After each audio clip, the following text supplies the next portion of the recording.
Hey everyone, welcome to a brand new SPSM chat. SPSM, it's what all the cool kids are watching. We talk about suicide and other fun things. So what is this topic? I love this. I do not take any credit at all for this. This is totally Jeanine and Joseph. Our topic tonight, lyrics speak, music as a catalyst for conversation. Our guests this week are Jeanine Hoff, Joseph Penola. They're going to talk about all the cool things that they're doing.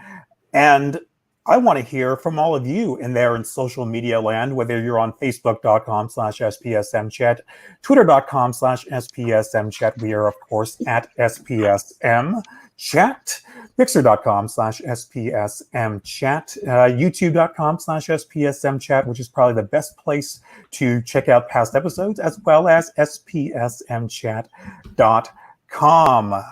If you're watching us live, please let us know that you're here. Let us know that you care by using that hashtag SPSM. If you're on Twitter and you're doing a Twitter chat, introduce yourselves. The live stream should be pinned to the top of our Twitter account. Hopefully, ran into a little hiccup in the beginning, but hopefully everything is good. So without further ado, I only have one co-host this week, and that's totally fine. Before we get into it, I guess this is the part where I introduce myself. I'm Rudy Caceres. Been hosting this show for God knows how long, almost 1 year. My God. You can follow me at Rudy Caceres on Twitter. And that's about it. I'm also, oh shit, I'm doing a live virtual storytelling event next Saturday. I guess I should promote that. Saturday, June 13th, 6 p.m. Pacific, 9 p.m. Eastern Time.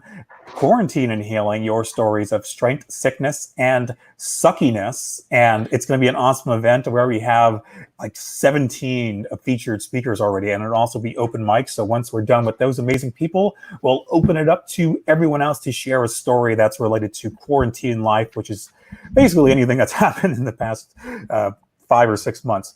So let's get on to my co-host, Joel Schwartz, Dr. Joel Schwartz. Excuse me. That's okay. You can call me Joel. I am a clinical psychologist in Torrance, California, and I have a private practice I run with my wife called Total Spectrum Counseling at totalspectrumcounseling.com. We specialize in working with neurodivergent folks from a neurodiversity affirming perspective. We also are kind of radical in other ways. So if conventional psychotherapy hasn't worked for you, try us out. And I'm a huge music fan. Music has been one of my lifesavers, and so I'm really, really excited for today's chat. Yes, and the reason why I usually have 2 or 3 co-hosts, but I wanted to challenge you, Joel Schwartz. I know this is like only your 3rd show, so you are going right into the lion's den, right into the fire pit. And what better show than to have it with some cool guests? Our first guest, tell the whole world, the whole SPSM chat, music spear, who is Jeanine Hoff? Hi, I'm excited to be here with you, Rudy. We've talked before. I'm Jeanine Hoff.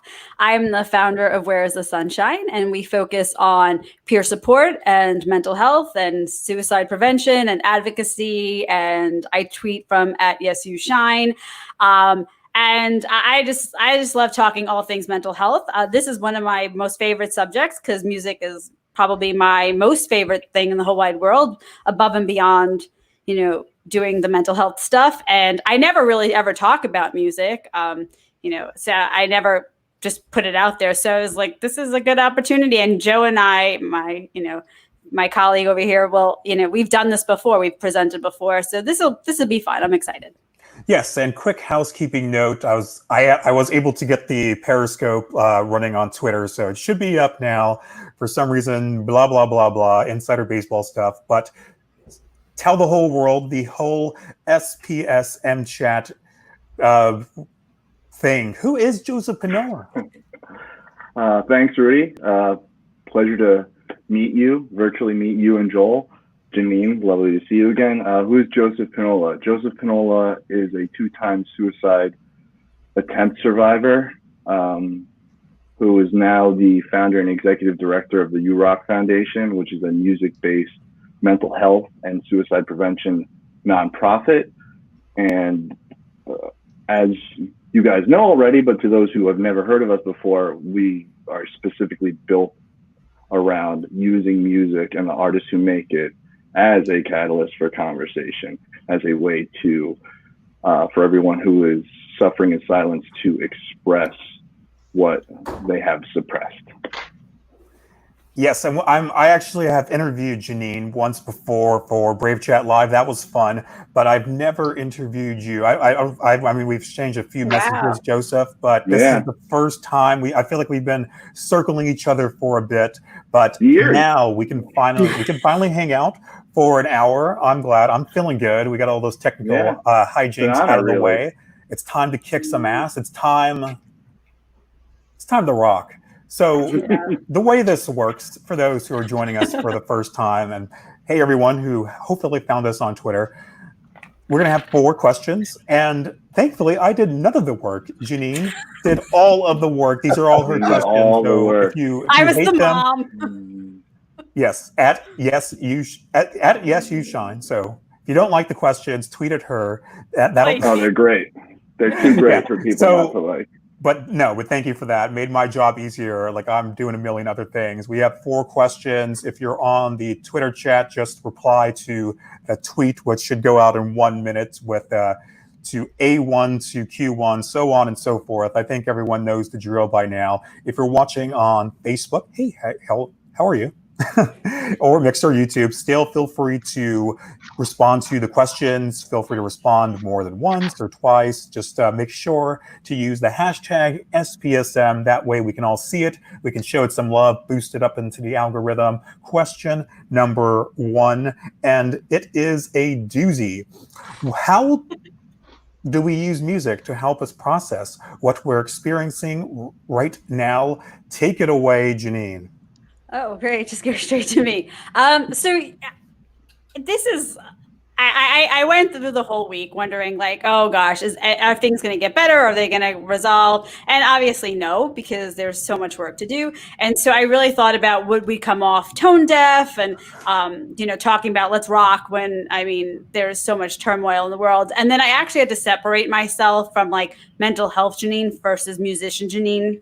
I am a musician. I'm a trained musician. I actually have a degree in music. So I did a lot of study in all of this. And, what we're experiencing out in the world, music is a part of this. Music has always been, as we said, a catalyst for conversation. Music is a way to... it's social commentary is really what it is, right? It's a reflection of the time. It's a reflection of the politics, what's happening in society. I mean, it reflects fashion. It reflects so much of what's happening. And if we go back and we look through history, and we go back, let's say, to like the late 1800s, early 1900s, through the jazz era with segregation and, Black musicians performing to white audiences. And then, they were separate, but people still wanted to hear the music. They still loved it. And I mean, jazz came from, for example, it came from blues, which came from gospel music. And it was a reflection of what they were experiencing and what they were feeling. And then as we go through time with early rock and roll, and then we go into the 60s, for example, I mean, look at Woodstock, right? It's basically a giant musical protest of what was happening in the world with the country and whatever. And so we have to look at how music impacts our lives and what it says and how it helps us express what we're feeling. And right now, I think we're not hearing the music right now of what's happening, but in a few months, a few weeks, we will hear the songs, we will hear the stories of what we're seeing of the injustices in the world. Artists will put that out there and they will make music to reflect that. And I think it helps us. It's, we say cliche, music is the universal language, but it really is. It transcends race. It transcends experiences or cultures or socioeconomic status. So I think it's a really healing element that we don't really take into consideration when we think healing. We think more structural things, we think more treatment, but we don't ever think of what other things can come in and help us heal. And for me, I mean, that was what I woke up for. Like, that's what I live for. I didn't live for therapy. I didn't live for medication. I lived because I love the creativity. I love the process. Does that help, Rudy? Yes, you knocked it out of the ballpark. Let me ask you, Jeanine, Mm-hmm. since becoming a quote-unquote mental health advocate, how have your views on culture and the world in general changed or evolved over the years? A lot. I think a lot of us, when we start out in this field, we kind of fall into the same kind of message because we're new and we are learning and we're, you are loved, those kinds of things. But as you go through it, I mean, I like 2 years into the process of like, all right, things have not gotten better for people. I think they're worse. I mean, this statistics show, suicide isn't going down despite all our advocacy efforts. I mean, there's 4 of us and you have them on every single week, different ones. And I realize, like, if we're not looking at other issues, we're not looking at systemic issues, we're not looking at oppression, we're not looking at poverty or, race or food insecurity, all of those kinds of things that keep people down, we're not gonna get any better. We have to go beyond just thinking about the person, that it's your brain processing stuff wrong, that it's also what's happening in your world and what's happening around you, your environment. You mean all those millions of dollars on brain research and neurochemical things hasn't reduced human suffering? No, at least not for me and my people. I don't know the people I talk to, but that's the thing. Like, I get that all the time. Like, I too am trained in this, right? I get it all the time from like therapists and stuff. Like, you're so anti. No, I'm not. I think it has to be a mixture. Yes, it's about brain chemistry. It's about how we process, but it's not just those things. We also have to take into the person and environment. And if we don't include that, then it only can go so far. Let's get back to question number 1, Joseph. Yes, sir. How do we use music to help process what we're experiencing right now?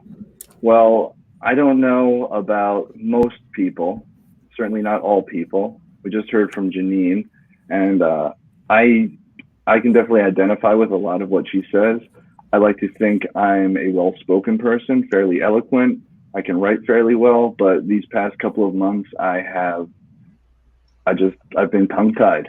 It's been too much. I've been avoiding social media, where I used to live on it and do a lot of advocacy work virtually, and that's all stopped because it's overwhelming. It's like I don't know who to attribute this quote to, but compassion fatigue. It's those of us who do this kind of work and regularly interact with those who are really, really struggling on a regular basis. It's like expecting to go into the ocean and not get wet. So it's been really difficult. And music, as always, has been my solace, my fortress of solitude. If you like Superman, as I do, it's a great reference. Because everything just gets bottled up so quickly, even for those of us who do this work. And I like to think music is the ultimate corkscrew to get those emotions out. So during a tumultuous time right now, with just the incredibly diverse and polarizing politics, I shouldn't say diverse, but just super polarizing politics and all the outrage going on, I lean towards bands like Rage Against the Machine, who recorded their songs years and years ago, but that stuff is unfortunately just as relevant now, if not more relevant, because of everything that we're dealing with. And Zach De La Rocha can articulate those injustices much better than someone like myself. So music, to give a more specific answer to the question, music is not only a way to help me speak about things, but help me feel about things. And also, it's one of the best doorways to empathy for me, because I'm very lucky. I'm fully aware most of the time of my privilege, and I have not lived through a fraction of what some of the people out there protesting have. So it's great to just hear it from someone who's lived it. So Rage Against the Machine and like hip hop artists, none of which are coming to mind, maybe Kendrick Lamar, who are, you're never going to be able to walk in their shoes. So hearing this emotional music that these people have lived through, like, that's almost like stepping into their skin. The good artists, at least, There's a lot of there's a lot of hype right now on Run the Jewels' latest album.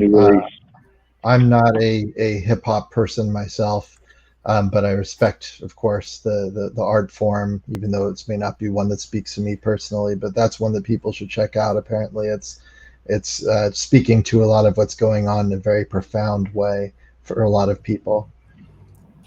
What is your response to question 1, Dr. Joel Schwartz? I think that we have all sorts of defenses built in against really feeling the intensity of our emotions, and some of that is inborn, and some of that is cultural, and I think we can almost have this experience of being emotionally constipated. There's stuff there that wants to come out that won't, and music can just break through that, and in a very profound way. Just like Joe was saying, earlier this week, I was feeling just very tongue-tied and like I couldn't take it anymore. And I took out my guitar and started playing a old Vietnam War protest song called Eve of Destruction, which is the idea of it is basically like all this stuff is happening around you and you still think that we're okay. And I just played it, and it opened up so much, and I started like cursing the lyrics and foaming at the mouth, and it was this moment of coming alive and into what was going on that allowed me to think better and be better and re-engage with the world. And so music can open us up, and it could break down dams, and it can connect us as people when we do it together. There's something very deep in the connection of music that connects us as well as different parts of us to each other when they're blocked off. Well, you're a musician, Dr. Joel, so what's a good song for you like to play? I will lightly accept that, musician. Am I saying, is it Joe, our guest? Mm-hmm. Yes, sir. Like Joe, I've been really feeling the rebellious stuff right now. I've been feeling a lot of rage against the machine. I sometimes just sitting in my office will down tune to a D and just start playing Killing in the Name just to kill time. And I'm also a big punk and metal fan, so I'll play some of that stuff as well. But I also love kind of old folky music. So Simon and Garfunkel, when I'm feeling sad, there's nothing quite like that. And then when you just need to scream, it's all about like Tom Waits and Man Man. Well, there's definitely nothing sad about today's show. Before we get on to question number 2, just want to give some quick shout outs. Hey, Rihanna Brand, how are you doing? One of my favorite people in the world. She says music puts words to emotions when we struggle to come up with the words ourselves. How true. Yeah. Christy says, absolutely feeling rage against the machines. Music right now, love the mention of compassion fatigue. Hopefully you stick with us. Hey, Evie on YouTube. Awesome. And I see the people on Mixer as well. Hello, Nightshade Veil. Hello, Naughty Evil Calm. That's a great name. So trying to cover all bases. Again, if you're on the Twitter chat, hopefully you've found us by now. Make sure to introduce yourselves and use the hashtag SPSM. Feel free to respond to the questions with your own response. You can go out of order or answer as many times. But we must get to question number 2, and let's get into it right now. Question number 2. What is the connection between music and mental health? Take it away, Jeanine Hoff. All right, so I can get really nerdy, but I'm wearing a Star Wars shirt, so that gives Yes. you the level of nerd. And if you ever want to do a mental health and Star Wars show, I'm in, dude. Me too. Next week on Yeah. SPSM chat. Right. So music, right? Our brains, it's a sensory thing, right? We hear it and our brains process, and our brains have the ability to differentiate music from other sounds, right? Like you don't hear a train wreck and you think, oh, that's music. Like our brains can process tones and rhythms and patterns and repetition, and knows that like it gives us highs and lows, right? And there's so much research out there and so much information. I mean, if you just Google music and the brain, I mean, even there's a thing, the Mozart effect, that apparently listening to Mozart makes you better at math. That's a lie. I'll tell you that right now. I've listened to enough Mozart in college that it doesn't work. But we've known that like music can help people when they're healing, even physically. If like they have a surgery or they have a physical illness, I mean, there's a lot of work and research on strokes, right? Like your brain, and it helps. Listening to music helps with individuals like heal as they go through their therapy after a stroke. Or I mean, like music therapy. I was talking to Dr. Joel before. Music therapy is its own field, right? It's its own discipline, and they use it not just for treating mental health, they use it for children, for helping children who are on the spectrum, who have physical disabilities, who have developmental delays, medically fragile children and adults and such. And so we know that there's impact on the whole body, right? I think one of the people in the comments said it. For me, music helps us articulate what we're thinking. I mean, as much as we all, can express ourselves, I think for some of us, it's only to a certain extent. And music, there's ups and downs. There's funny music. There's anger music. There's rage music. I once sold Zach De La Roca a pair of shoes just so I can. I just want to share that so I can impress Joe. You did. But it's how we get our words out for some of us, or it can help us like understand our feelings. I think for me, gives a sense of self-awareness. In a sense, it's like, okay, this is what I'm going through, right? Music is a journey. A song has a beginning, a middle, and an end. And I mean, we can have that journey with an instrumental piece of music, but if the music has lyrics, a song with words, I mean, it can inspire us. It can motivate us. It could be a call to action. I mean, how many times have we, had that Billy Madison moment where like you feel down and out and they just start singing like, do you want any more gum? And he's like, yes, I'm going to finish school and go back. Like it can motivate us. And it's a call to action, I think, for a lot of us. So it can span a million, that wheel that we all see in the therapist's office of all the 100 or so different emotions. It has all of that, I think, for us. Speaking of a song with words, what say you, Joseph? What say I? Answer that same question.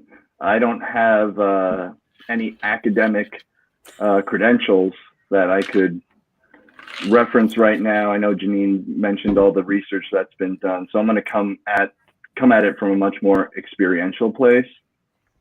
And if you'll indulge me with a metaphor, so those of us who live with a mental illness, or maybe those who are just struggling temporarily due to the circumstances in their lives, I believe it often feels like our brains are marinating in a type of poison, whether that's suicidal ideation or crippling anxiety, anything. You guys have talked about that at length at other shows, and I'm sure everyone who's watching right now knows what I'm talking about. So music, again, in my experience and based on the many conversations I've had over the past couple of years, this has proven to be true. So if those thoughts, those poisonous thoughts, are this cloud in your brain, I think music is what allows us to vomit that poison up. And once it's out there for us to see, number one, it's not so scary anymore. It's like, oh, okay, now that I've articulated this, now that I've expressed it, written it down, turned it into a poem, another piece of art, what have you, now that it's out of my head and in the world, now I can do something with it. And I think the ideal solution is to then take that metaphorical black mass and mold it into something. And that's what all the best musicians do. That's all the best artists, period, do, whether they paint, make films, whatever. They are inviting us into their heads and their hearts by like, this is what it feels like. And the best songs, all the ones we connect with, are essentially that. They get us to feel the things we won't allow ourselves to. And that's the biggest connection to mental health, the most helpful in my opinion, even if it's more obvious than some other answer. Speaking of a metaphorical black mat, what say you, Dr. Joel Schwartz? I think that Joe said it very well experientially, but I'm going to turn around and impress Jeanine here, because I once sold Carrie Fisher a television.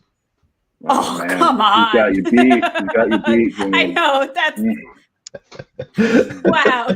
I did. I worked at Best Buy in college, and that was an amazing moment in my life. You were talking a lot about brain stuff, and if you haven't read it, Musicophilia by Oliver Sacks, it's just an amazing book on the brain and the brain on music, and what happens with gifted people, and stories of people who are struck by lightning and suddenly become gifted in music, and what that it's just a really fantastic read. Back to the actual question here of what it has to do with mental health.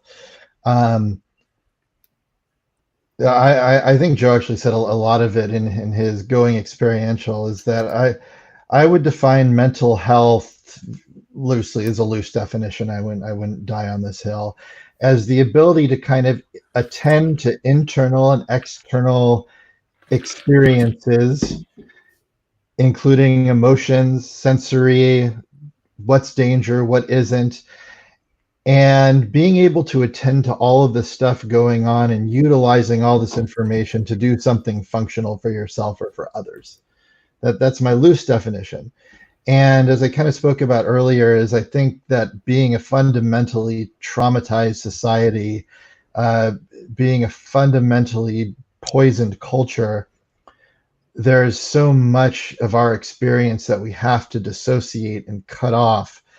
And music forces us to use all of our brains. It forces us to use the sensory parts, the thought parts, the right brain, the left brain, the part that keeps rhythm, the part that makes sense of the world, the part that looks at meaning. And when all these parts are working in concert, it's like a symphony orchestra, and you're getting the best sound you possibly can, and it helps open you up to experience. And I think that's really what it's about. It opens you up to your inner experience, the outer experience. Through sharing music, we connect to each other, and connecting to each other is really what being a human is all about. It's the basis of our survival as a species. Every other species might have, teeth and nails and hides and agility, and we're just these kind of fat apes that connect to each other and cooperate. And music is one of those profound ways that we can tap into that capacity. I'm not fat, I'm Rumenesque. Okay, so before we get into our third question, just want to give some more shout outs. First off, hey everyone, how are you doing? Welcome to SPSM Chat.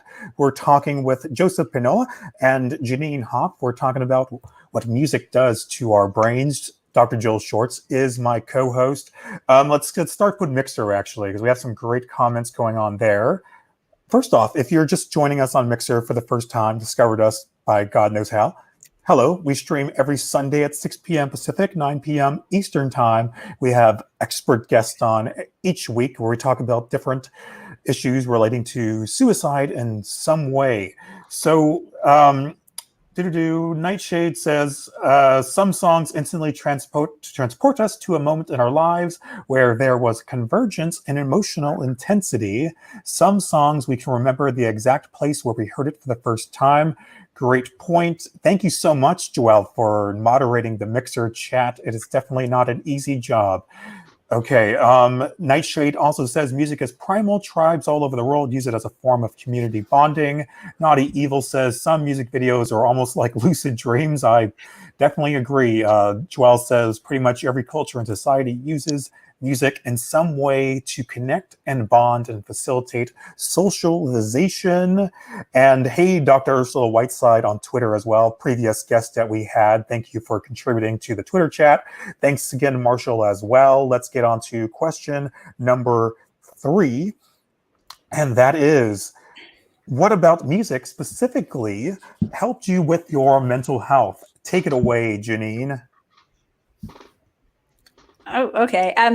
So, I remember when I used to be an elementary school music teacher, and I would do this project with the kids, and we've done it in like group therapies and stuff too, where you do the soundtrack for your life. Like, if you were not here tomorrow, what would be like the 10 songs that people could remember you by, or that would give them an insight into who you are as a person? Now, I didn't use those words with the children, but like what songs? And one of the comments was it can transport you back, and for me, I mean, music has the ability to bring me back to happier times, sad times, specific memories, even like things that you don't really normally remember, but then you hear a song and it's like it snaps you back to like, oh, I remember that day growing up, whatever. For me, when the days were, dark and as dark as they could be, and it wasn't days, it was like months, years of this just constant struggle. I would go to music. I would look at the songs, look at the musicians that I remember listening to growing up, or that had a significant impact on my life. Now, for me, like I would say, maybe the most fun years, the most enjoyable years were about the mid 90s. I was living out in Arizona, going to Arizona State. And, that was the time of grunge and gangster rap, which, could like the two most pissed off kinds of music out there. But they were so good because it was like people were really expressing what they felt. Like, gone were the days of like 80s pop where it was just like fun and happening, and like what do they call it now? A bop? I don't know. I'm old. I'm not that young. So whatever the youth of today are calling it. But and so it would bring me back to that time. And I remember like the days where I couldn't even get out of bed, and I would do anything to smile. I would put on The Lonely Island, Andy Samberg's group, which like. And it would make me laugh. For even 2 minutes out of my day where I couldn't even like get up and like go shower or brush my teeth or even like get the mail. Like I couldn't do that. But for like 2-3 minutes, I was able to make a little bit of a smile. And so, it really, I think for me, was able to help with mood. And even now, like, whenever things are not good, I put on some music. Like the last week, I've just been like, I need to hear something, a little bit more upbeat. So I listen to a lot of Zeppelin all week because there's anger and there's frustration, but there's a lot of beauty to their music. The Rain song, Going to California. The instrumentation, like it's very healing, very soothing. I don't think most people go and say Led Zeppelin soothing to them, but it's really soothing to me. So. No, 10 Years Gone is like really soothing to me. I love that song. All My Love. No, okay, don't get me started on Led Zeppelin. I can go on and on. What is your favorite Lonely Island song, Jeanine? Oh my gosh. I'm trying. I like Spring Break. if you're familiar with it, it's about, it juxtaposes, people partying in spring break in Daytona and like Havasu and getting drunk and partying with being those who are anti same-sex marriage in the same song. If you watch the video, but it's funny and it's like realistic and it's just interesting. I thought it was like really well done. And also, going to Arizona State in the 90s. Yeah, I was a Lake Havasu girl myself, so I could kind of relate. Can we collectively, as a foursome, recommend The Lonely Island to those who haven't experienced their ridiculous, hilarious nonsensory? YOLO, I sing YOLO all the time. YOLO is a great one. That's such a brilliant song. Yeah, they're so good, so funny. All right, Joe, let's get on to question number 3. What about music? I mean, I feel like my last answer could answer that question as well. And I don't want to be a broken record, no pun intended. But, okay, so what about music? Music, it really, I have to be a broken record. It's all about articulating the thoughts and the feelings that I feel like I don't have permission to, or that there's just a block there somehow. So Jeanine mentioned, and I can't remember what you said exactly, but it seemed like you were saying music helped alter your mood almost as an escape, like listening is something to pick you up. Am I remembering correctly? Yeah. Yeah, so that would not work on me. That would, if I listen to like my favorite upbeat song, and I do like a good amount of like pop music, believe it or not, it would just bounce right off.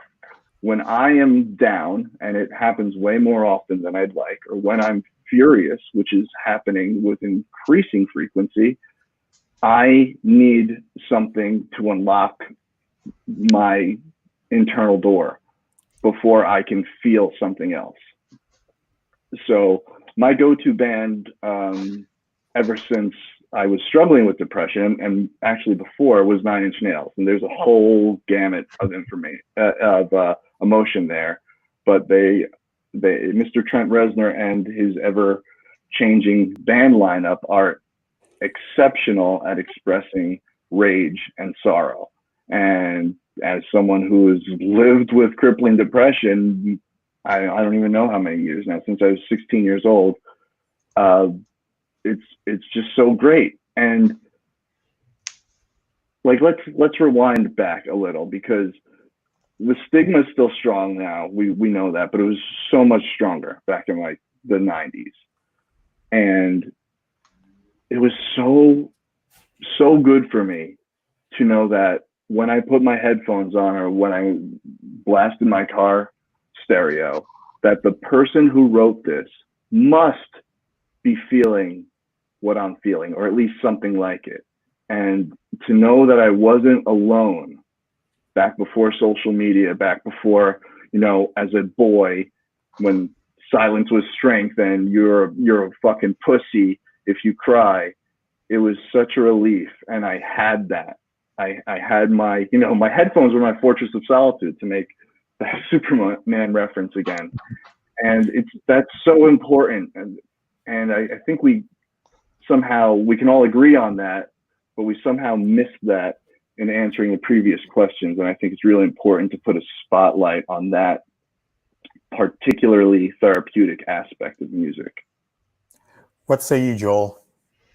I would like to see a comic or a movie where Superman is in the Fortress of Solitude, and all the crystals have the history of Krypton on them, and so I guess the music from Krypton has to be on these crystals too. So maybe we can have like a thing where he's sorting through it, like people sort through vinyl, and he's like, breaks that one, and yeah, those are my top 5. I don't know. I want to see that now. Wouldn't that be great? Let's write to DC/Warner Brothers when we're done here. Let's do it. So my own personal story. I had a very, very painful childhood for many different reasons, and it was interesting. I had this dichotomy in my personality where I was academically oriented, so I could do well at school and kind of skirt under the teacher's attention. But I was getting into all sorts of crazy hijinks and angry sorts of things on the side, underneath the watchful eyes of the adults. And finding an outlet in heavy metal and punk rock and being able to connect with friends who are into that stuff as well, first of all, destroyed the isolation, because I was heavily bullied. And it allowed me to connect with people in this profound way. And it also, I'm absolutely sure that if I hadn't found that outlet, I probably would have ended up in jail or arrested or a very different sort of life than the life that I had, that afforded me to become a clinical psychologist and make it through school and all that. That's a big part of it. The second part of it, and this is something that is so important to me, is as a neurodivergent person, somebody who has ADHD, I have to control the way my body wants to move all the time.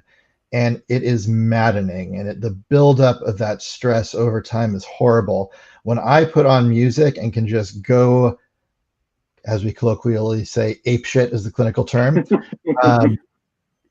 it is so freeing, and it allows my body to expel the energy that I have to hold in all the time to survive in this crazy society. And it's absolutely necessary. That's why, even though it hurts my back every single time at my advanced age of 39, I will still go in a mosh pit and go crazy, because my body needs that in order to feel truly alive. Well, we'll definitely have to go in a mosh pit together someday, Joel. Hell yeah, I'm there. Awesome. We are making great time. Before we get on to our fourth and final question, let's just give some more shout outs to people on social media, the people who make me feel like this is worth doing still. So again, great comments on Mixer. Thanks again, Joelle, for running the Twitter chat. We got some great comments on the Twitter chat. Great comments on the Mixer chat, but also great comments on the Twitter chat as well. Unforgiven Warrior says, in response to question number 1, let me try to look at the camera while I'm doing this as well. Music's such a tool of convenience. Change our thoughts in an instant. I use it one moment like a suicidal moment, and moment going from tears to what feels like stupid happiness. It's a funny, weird set of emotions. Spider Cat, hey, hello, how are you doing? Says, was in response to question number 3, listening to certain bands like Linkin Park who sang about mental health sometimes helped me realize I was not alone. Rest in peace, Chester. Spider Cat also says, in response to question number 1, also sometimes I listen to certain songs when I'm suicidal, like Blink-182's Adam's Song, great song, which happens to be a song about suicide. I think it's because I like to listen to songs that express how I'm feeling. Great points. There's just some people, like I know, like we as suicide prevention advocates, we try to advocate for safe messaging and everything, but there's something about songs that are just really heavy about suicide that really speaks to people when people are suicidal, but it doesn't necessarily make them suicidal, if you know what I mean. A very high suicide, not very high, but like if you look at musicians, we have a significant suicide rate. I mean, you have Chris Cornell, you have Chester Bennington, you have Kurt Cobain, you have Avicii, like all those musicians. I mean, it's really a lot of male, have Michael Hutchins, and those kinds of people. I mean, so there is a connection. I mean, they're feeling it too. Yeah, how do you feel about that, Joe? Like, do you ever listen to music about suicide when you're feeling at your lowest? Yeah, I'm lucky, I guess, in that I've not had to struggle much with suicidal thoughts in my life, but certainly at my lowest, Metallica's "Fade to Black" was there for me, and that's a song all about suicide. It's about somebody contemplating, and actually in the song, I think he does choose to end his life, and the song is. It goes back and forth from this almost Baroque Bach sounding guitar part to this incredibly heavy part. And it goes back and forth between the two as he's going from depression to rage, depression and rage. And it just expresses it so well. And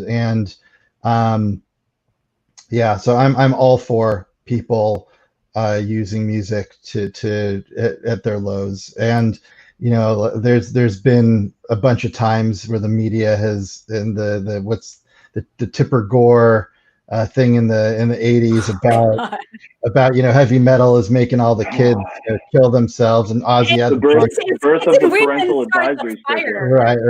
And Ozzy Billy Joel says heavy metal suicide, like in reading right. Like, it's that ridiculous. Right. Heavy metal and Dungeons and Dragons behind it all. Right. And we're still here. We know that music doesn't make you express something that you don't already have. So if somebody is struggling with suicide, my guess is that music will probably be much more helpful than not. And if it's not helping, then it's probably not the music that's going to make them take that final step. Maybe my goal is for Tipper Gore to come after us, SPSM. That's my ultimate goal. Well, she's coming after us tonight. Yeah, sorry, Joseph. There's this great YouTube clip of Dee Snider from Twisted Sister just eviscerating Congress during all those hearings. I really I remember that. highly recommend it. John Denver was the big surprise there too. Yeah.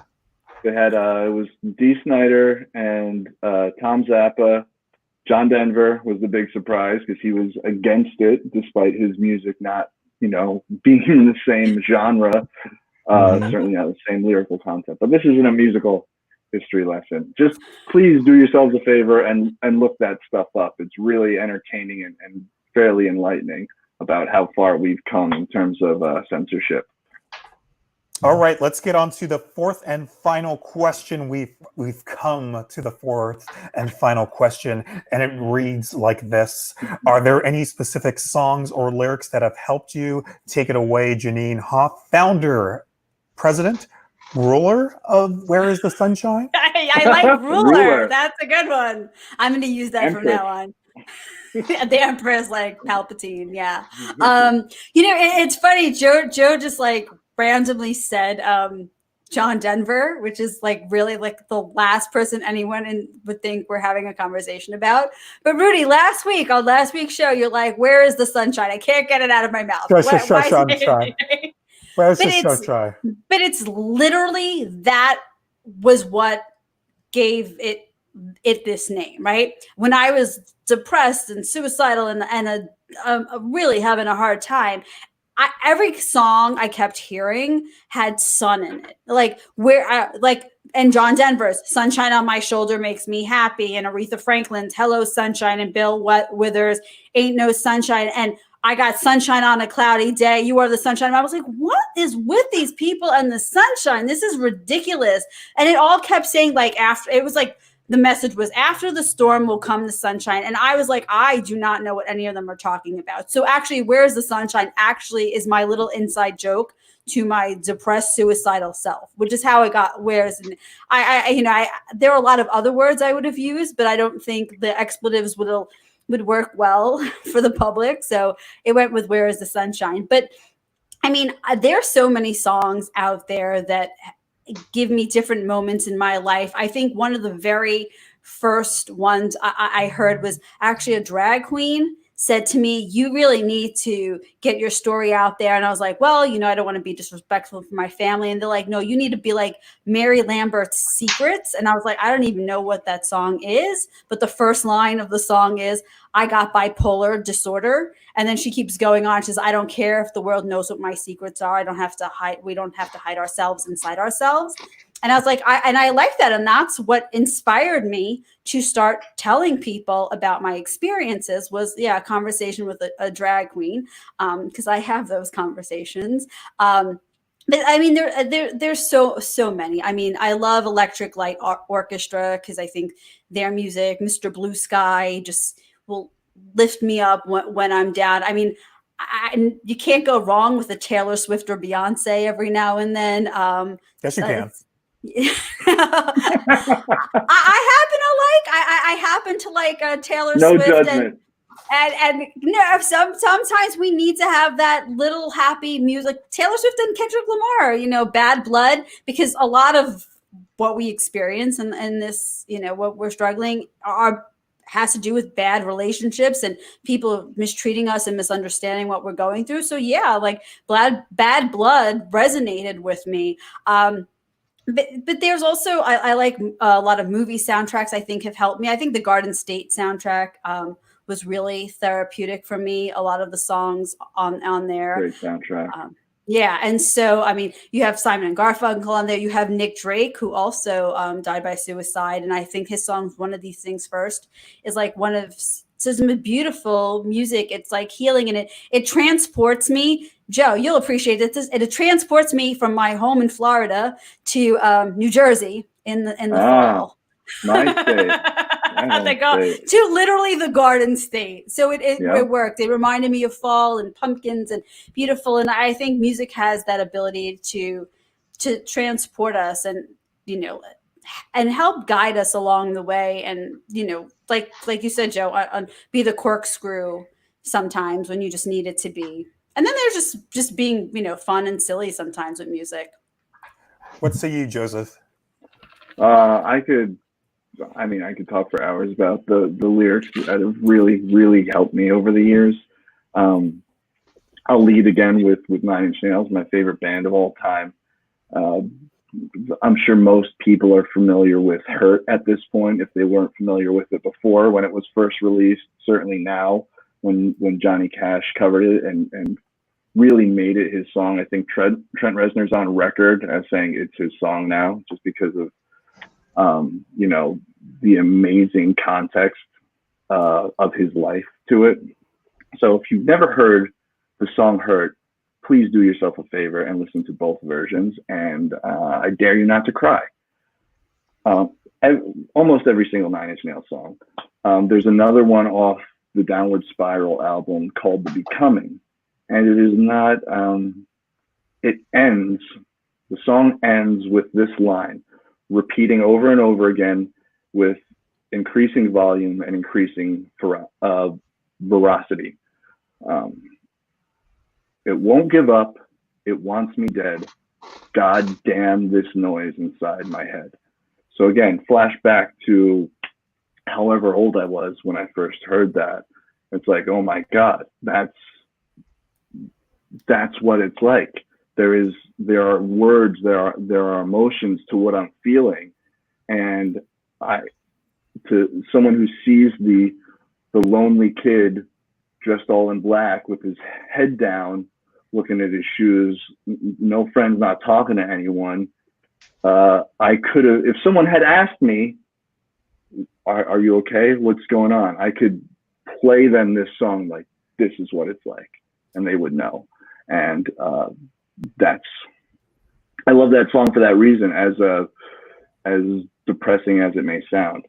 The other one I want to give a big shout out to is by a band called IMX, who I would put right up there with Nine Inch Nails as far as the impact they've had on me, them and their music. And the U-Rock Foundation was lucky enough to like tour with them this past year, where we had little mental health gatherings before the show where the front man would, you know, you buy tickets and you wouldn't be there to talk to him about the album, about the tour, as you're there to talk about mental health, which I think is beautiful and I wish was the industry standard. I really hope that sparks something. But anyway, this song is called Spit It Out, and I treat it almost as a manifesto for what we do with the U-Rock Foundation. And I will just, not going to bore you with the whole song, of course, but I'll read some choice lyrics. And if you're hurting, I will replace the noise with silence instead, flushing out your head. When you're in pieces, just follow the echo of my voice. It's okay. Tune into that frequency. I love that. I love that. It's that's what you need to do when you're hurting and you don't know what to do with all that pain. You need to spit it out. You need to tune into that frequency, throw on whatever artist, whatever album speaks to you, so you can get it out of yourself and start healing. Hopefully start talking about it after that, and then begin your own recovery journey, regardless of if that's doing things that are relatively standard now, like medication and therapy, or maybe just journaling and getting those debilitating thoughts and feelings out on paper. And who knows what happens with that journal? Maybe you go on to become a musician yourself or a published poet. But that's the beauty of it. Like, get it out, mold those poisonous thoughts into a tool and pass that tool to someone else. Speaking of spit it out, what say you, Joel Schwartz, in response to question number 4? You want my own personal lyrics? Hey, that comes to mind? If we're so privileged. Well, thank you.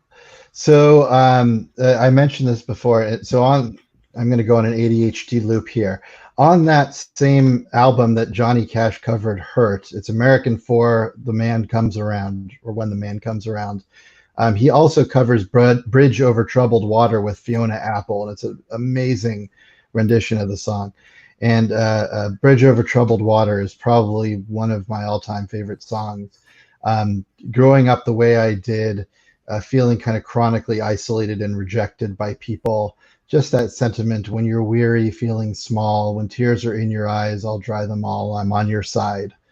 Um, I never felt like anybody said that to me growing up. And so that just touches me in a very deep way. Um, there's that one. And then to upgrade to a fairly newer band, when I'm feeling particularly rebellious and feeling like the world isn't working like it should, there's a band called the World Inferno Friendship Society, which is a punk cabaret anarchist outfit out of Brooklyn. And Woo! one of Shout out to Brooklyn. shout That's out where to I'm from. Brooklyn. Heck yeah.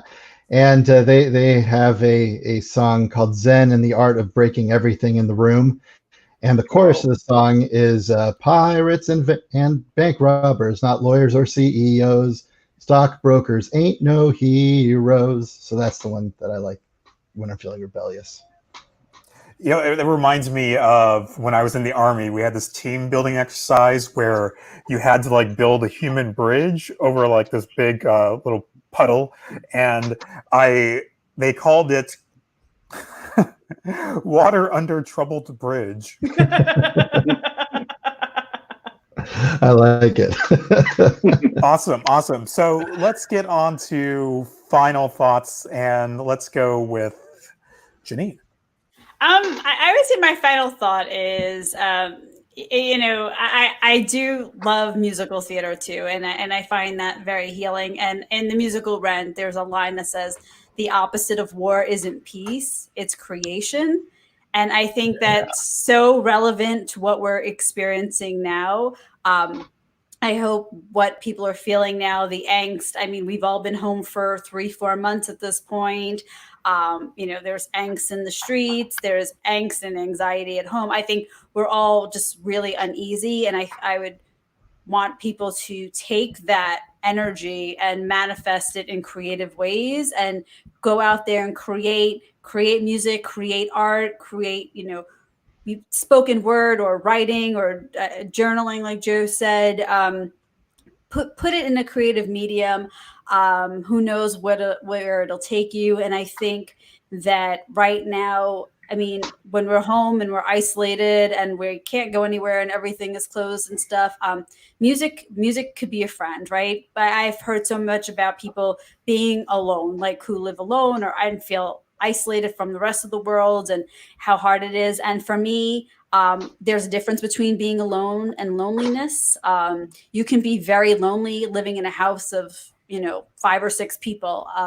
So I think music could be a friend, and it could be a comforting friend, and it's a reliable friend. It's not going to judge you. It's not going to leave you. And it can help you get through the day. It could help you manage how you feel. And if anything, it could help inspire you to do more or maybe seek further help or treatment or do what you need to do. But I love music. I don't know a day in my life without it. It's been the one constant, no matter what. People have come in and out of my life. I've moved different places. I've had different jobs, different experiences, but the one constant has always been the music.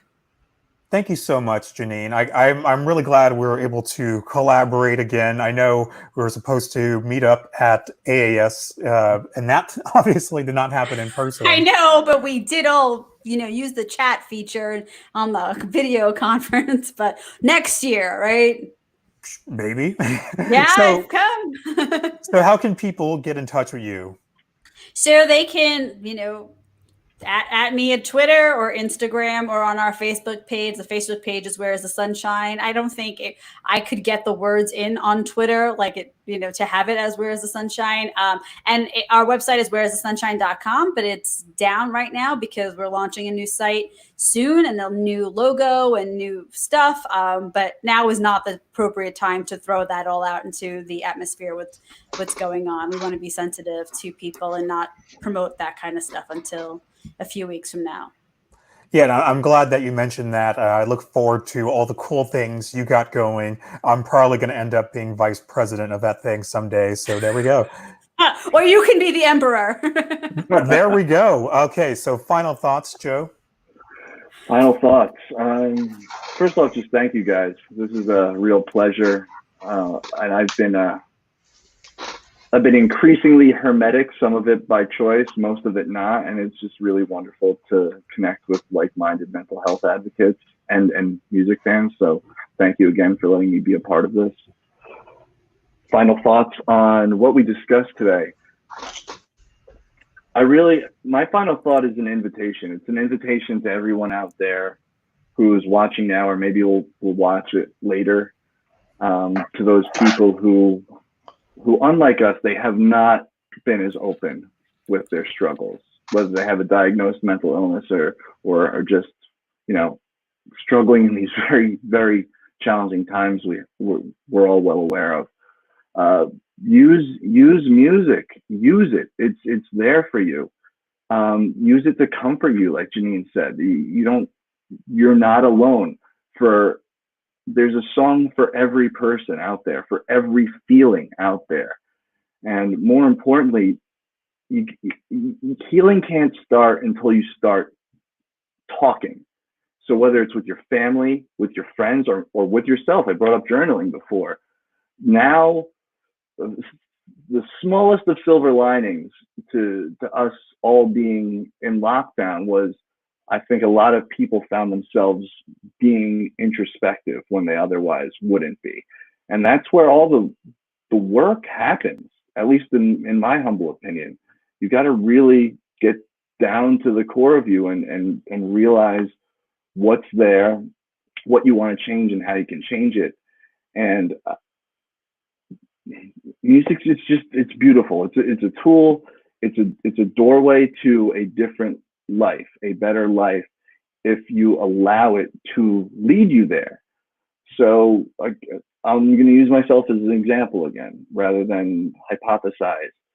16-year-old Joe would very likely be dead if he didn't use music to crystallize his thoughts, capture them, and put them out there into the world. He never would have shared with his family, who would bring him to a hospital, get him treatment, mandated therapy at first, and medication, and then go on to be the person you see in front of you, who has now created a 501c3 music-based mental health nonprofit. I want that for everyone out there, because I know it's possible, and I know it's not easy, but just like, get out of your head and get into the world and use music as your guide if you don't have one. Thank you, Joseph, for being on the show. How can people learn more about the work you do? The easiest way is simply go to urockfoundation.org. That's you spelled out YOU, rockfoundation.org. We're on all the social medias, I believe. Really, if you want to get the best grasp of how we claimed our little bit of fame and probably see the biggest impact we make, it would be to go to the YouTube channel, where we've had these really raw and intimate video interviews with legit rock stars about their struggles, their mental illness, their suicide attempts, their substance abuse, and subsequent recovery. It's really inspiring, regardless of if you know or like the bands those musicians are a part of. Our most recent one is with Brian Head Welch from the band Korn and his daughter. So as a new father, I'm about to be a father again at the end of the month. Daughter number 2 is on her way. That was incredibly heartwarming to see two perspectives and have them discuss the ripple effect that things like substance abuse and depression have on those you love, and how it can motivate you to change. Thank you so much, Joseph, for coming on the show. And the same Thank you, thing to Rudy. Jeanine. Let's get to final thoughts. Dr. Joel Shorts. Riffing off of what Joe said, music isn't only an agent for personal change, but it's also an agent for societal change. And, you know, as others have said, there's a place for pop music, but I would urge anybody listening whose musical palette is only pop, you need to be going beyond that, because the available emotions and thoughts and experiences from corporate-driven pop music is so limited, and it's limited for a reason. and to really embrace your full self and to embrace what's going on in the world, this mini revolution that's happening right now. We need to expand our consciousness, and we need to join in a deeper way with what's going on around us. And that means that we have to engage with thoughts and feelings and art and music that is outside of our comfort zone. So I would urge everybody to go on that quest. It's so worth it. It will save you and it will help save the world. Thanks, Joel, for being my co-host today. You hung in there. You had some great answers.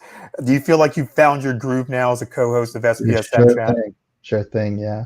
Good. Go support Joel. Go follow him, at Dr. Joel Shorts. If you're in the area, if you're in the South Bay of Los Angeles, you might want to even go to a protest with Joel. Ain't that right?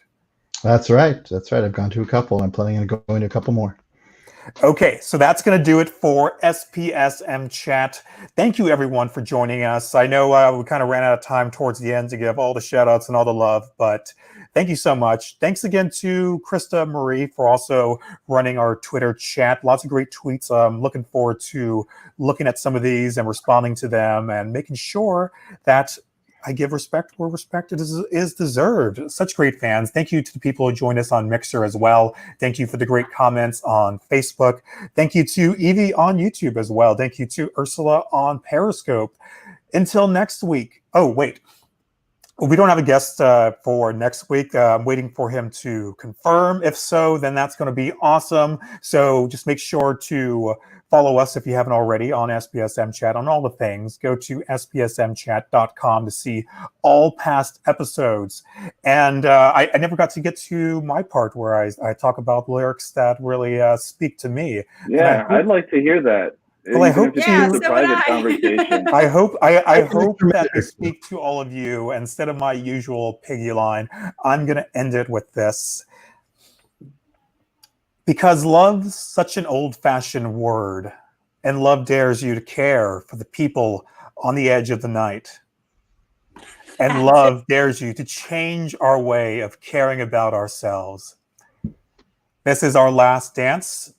This is our last dance. This is ourselves.